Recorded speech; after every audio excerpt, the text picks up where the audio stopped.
आम्ही नेहमीच चॅलेंज स्वीकारलेलं आहे. मी तर स्वतःच चॅलेंज स्वीकारतो. हरियाणा पॅटर्नचं जर आमचं चाललं तर आम्ही 125 सीट काढतोय. भारतीय जनता पार्टीचा मुख्यमंत्री बसेल असा पूर्ण विश्वास आहे. नमस्कार मित्रांनो, मी रेणुका. माझ्या एक विचार या चॅनलवर तुम्हा सगळ्यांचं स्वागत आहे. मित्रांनो, राज्यामध्ये विधानसभा निवडणुकांचं धुमशान सुरू आहे आणि या सगळ्यात माझ्या विचारांच्या शाळेमध्ये भाजपचे नेते आणि नवी मुंबईचे जिल्हाध्यक्ष रामचंद्र घरत साहेब आता सध्या उपस्थित आहेत. सर, या चर्चेला सुरुवात करण्याआधी आपलं खूप खूप अभिनंदन की पुन्हा एकदा जिल्हाध्यक्ष पद हे आपण भूषवताय. तर हा अनुभव कसा होता? 4 वेळा आपण भूषवले हे पद. सो याबद्दल तुम्ही काय सांगाल? जिल्हाध्यक्ष पदाची ही माझी खऱ्या अर्थाने 4थी टर्म आहे.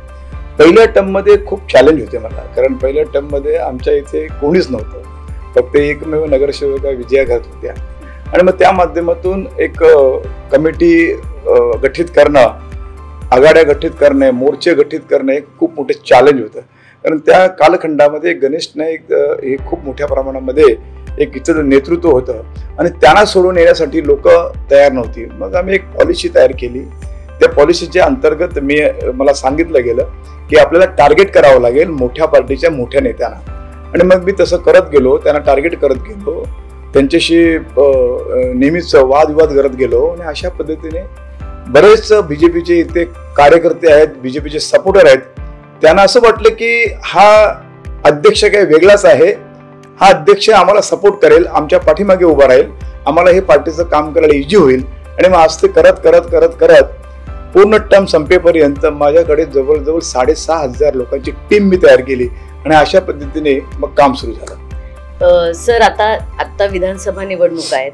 आता जरी गणितं बदलली असली तरी नवी मुंबई आणि भाजप म्हटलं की आधी तुमचं नाव धडाडीने घेतलं जातं, कारण की तुम्ही खूप आधीपासून नवी मुंबईमध्ये भाजपचं काम पाहिलेलं आहे. आता दोन्ही मतदारसंघांमधून चॅलेंजिंग काटेकी टक्कर पाहायला मिळते, पण एक भाजपचे नेते आणि नवी मुंबईचे धडाडीचे नेते म्हणून तुम्ही यावर काय? दोन्ही मतदारसंघ हे निश्चितच आमचे आहेत. मागच्या इलेक्शनमध्ये हे दोन्ही आमदार आम्ही मोठ्या फरकाने जिंकून दिलेले आहेत आणि त्याच्या अगोदरही आम्ही मोठ्या फरकाने एक आमदार जिंकून दिला होता, एक खासदार जिंकून दिला होता मोठ्या फरकाने. आणि अशा पद्धतीने मग या पुढच्या म्हणजे दुसऱ्या टर्म मध्ये खूप मोठ्या प्रमाणात ताकद आमची वाढली. गणेश नाईक साहेब आले, त्यांच्या माध्यमातून जवळजवळ 57 ते 58 नगरसेवक आमच्यामध्ये आले आणि नंबर 1ची पार्टी म्हणून आम्ही भारतीय जनता पार्टीच्या या सगळ्या रचनेमध्ये इतर पार्ट्यांपेक्षा नंबर 1ला आलो. आणि मग अशा पद्धतीने आत्ताची जी परिस्थिती आहे, आत्ताची परिस्थिती थोडी वेगळी आहे, कारण आमचे अध्यक्षच त्यांनी बनवलेली त्याची टीम घेऊन गेले आणि त्यांनी आमच्याशी बंडखोरी करून त्यांनी वेगळ्या पक्षात प्रवेश केला. त्याच्यामुळे एक बेलापूर विधानसभेमध्ये मोठे चॅलेंज आम्हाला उभं राहिलं, कारण जी संघटना होती ती संघटना त्यांनी जी बनवली होती घेऊन गेला. त्याच्यानंतर मी जुना अध्यक्ष असल्यामुळे माझ्याकडे जुनी टीम अशीच गठीत झालेली होती, तिचा मी फायदा घेतला आणि 4 दिवसामध्ये 380 बूथ बेलापूर विधानसभेमध्ये गठीत केले, 94 शक्ती केंद्र प्रमुख गठीत केले आणि अशा प्रकारे मोठी टीम एक पुन्हा उभी केली आणि त्या माध्यमातून आम्ही जे आमचे बंडखोर उमेदवार आहेत त्याला काटेकी टक्कर देतोय. आणि माझा आजचा रिपोर्टनुसार आम्ही जवळजवळ 9% पुढे आहोत त्याच्यापेक्षा, म्हणजे 9 दुने 45,000 मतांनी आमची आघाडी दिसते. आता अजून 2 दिवस बाकी आहेत. आम्हाला कुठेही काही या विषयावर ढिलेपणा करून चालणार नाही.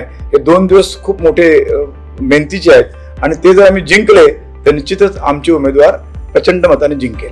सर, हा जो बेलापूर मतदारसंघ आहे हा आता चर्चेत खूप आहे, कारण की अर्थात संदीप नाईकांनी बंडखोरी केली, त्यांनी वेगळा पक्ष वेगळा घरोबा हे केला. सो कुठेतरी अशी चर्चा आहे की भाजपसाठी हे खूप चॅलेंजिंग ठरेल. तर तुम्ही काय सांगाल याच्यावर? चॅलेंज स्वीकारणं हे आमचं काम आहे. आम्ही नेहमीच चॅलेंज स्वीकारलेलं आहे. मी तर स्वतःच चॅलेंज स्वीकारतो, कारण ज्या वेळेला इथे काहीच नव्हतं त्यावेळेला मोठ्या प्रमाणामध्ये मला सांगण्यात आलं होतं की आपण 4 नंबरवर फेकलो गेलोय, आपल्याला 1 नंबर यायचा आहे. तर मी त्यांना शब्द दिला होता मी 1 नंबरवर पार्टी घेऊन येईन. योगायोगाने दोन्ही आमदार तर आमचे आलेच आले आणि 57 नगरसेवक देखील आमच्याकडे आले आणि आम्ही नंबर 1 झालो.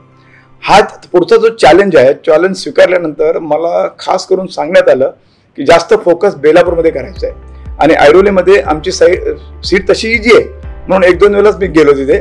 जास्त जाऊ दिलं गेलं नाही, मला इथंच थांबवलं गेलंय. एक मोठ्या प्रमाणामध्ये आम्ही रॅल्या असतील, घर घर पोहोच अभियान असेल, त्या माध्यमातून लोकांपर्यंत पोहोचलेलो आहोत. आणि मला पूर्ण विश्वास आहे की येणाऱ्या या 23 तारखेला दोन्ही आमदार भारतीय जनता पार्टीचे असतील.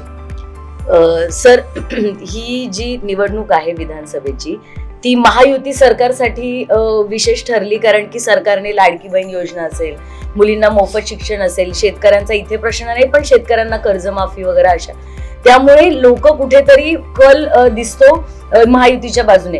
पण एकीकडे विरोधकांचा सुद्धा तितकाच जोर आहे, विरोधही तितकाच आहे. तर एकंदरीतच महाराष्ट्रात महायुतीची सत्ता येईल का, यावरती तुम्ही काय मत द्या? तर पहिले तर मी तुम्हाला नवी मुंबई क्षेत्रातच सांगेन, हे नवी मुंबई हे आमचं बालेकिल्ला आहे. पण आमचाच माणूस गेल्यामुळे थोडंसं चॅलेंज वाढलंय. पण तरी सुद्धा आम्ही ही इथे टक्कर जी देतोय, इथे जे आम्ही काम करतोय आणि आतापर्यंत रिपोर्ट येतोय, कार्यकर्त्यांचा उत्साह बघतोय, खरंच मला पूर्ण विश्वास आहे की हे दोन्ही सीट आम्ही काढतोय. आजची जी आमची सभा झाली त्या सभेला आम्ही ज्याप्रमाणे अपेक्षा केली होती त्याच्यापेक्षा जवळजवळ 3 ते 4 हजार लोक जास्त आले. तरी सुद्धा आम्ही जी शाह साहेब न आल्यामुळे विरोधकांनी एक नवीन मेसेज लोकांपर्यंत पाठवला की सभा रद्द झाली. यामुळे अजून एक 2-3 हजार लोक कमी झाले. तर 10,000-12,000 लोक नक्कीच त्या सभेला आले असते. तेव्हा आमचा यशस्वी आजची सभा आहे असं मला वाटतं. महायुतीचं जे सरकार आहे ना, ते तुम्हाला बघा या येणाऱ्या दिवसामध्ये आमचे 175 सीट आम्ही महायुतीच्या माध्यमातून जिंकतोय. आमचं जे टार्गेट आहे, आमचं जे पॅटर्न आहे, ते त्या पॅटर्नच्या हिशोबाने हरियाणा पॅटर्नचं जर आमचं चाललं तर आम्ही 125 सीट काढतोय. पण हरियाणा पॅटर्नपेक्षा जर कमी चाललो तरी 110 ते 115 सीट या निव्वळ भारतीय जनता पार्टीच्या येतील असा पूर्ण विश्वास आमच्या सगळ्या आढावा बैठकीनंतर आम्हाला दिला जातोय.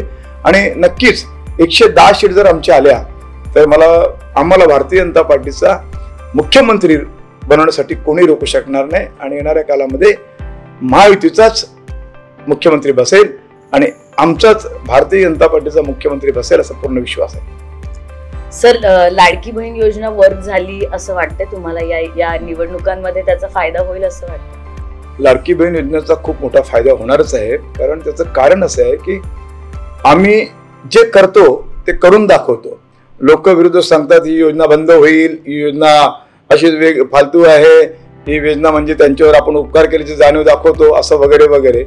असंही बोलत जरी असलं तरी त्यांनी 3,000चा आवाज दिलेला आहे की आम्ही येत्या काळात आम्ही आलो 3,000 आहे. तुम्ही हे सांगता की महाराष्ट्रामध्ये तुम्ही अशा पद्धतीने जर योजना आणल्या तर महाराष्ट्राचा विकास कसा व्हायचा तुम्हीच जर सांगता आणि तुम्हीच आता 3,000 डिक्लेअर करता, म्हणजे किती खोटेपणा. त्याच्यामुळे लोकांचा, महिलांचा पूर्ण विश्वास भारतीय जनता पार्टीवर आहे आणि राहणार आहे. मला 2,80,00,000 ज्या आमच्या लाडक्या बहिणी आहेत त्यांना आम्ही जी ओवाळणी दिलेली आहे 1,500 रुपयाच्या स्वरूपामध्ये, ती पुन्हा एकदा आमचं सरकार आल्यानंतर ते आम्ही 2,100 रुपये करणार आहोत. या 2,100 रुपयाच्या ओवाळणीमध्ये महिलांमध्ये अजून उत्साह वाढलेला आहे आणि नक्कीच 2,80,00,000 आम्हाला 2.5 कोटी मतदान हे महिलांचं असा पूर्ण विश्वास आहे. Sir, thank you. तुम्ही खूप छान माझ्या प्रश्नांना उत्तरं दिलीत. मित्रांनो, सरांनी ज्या पद्धतीने भाजपची आणि महायुती सरकारची जी काही धोरणं आहेत, जे काही निवडणुकांचं प्लॅनिंग आहे, त्याबद्दल आपल्याला परखड मतं सांगितली, त्याबद्दल माझ्या या एक विचार चॅनलतर्फे तुमचं खूप खूप राजकीय घडामोडी, महत्त्वाच्या बातम्या आणि महाराष्ट्रात घडणाऱ्या इतर गोष्टी जाणून घ्यायच्या असतील तर माझ्या एक विचार या चॅनलला फॉलो करा, सबस्क्राईब करा आणि कमेंट करायला विसरू नका.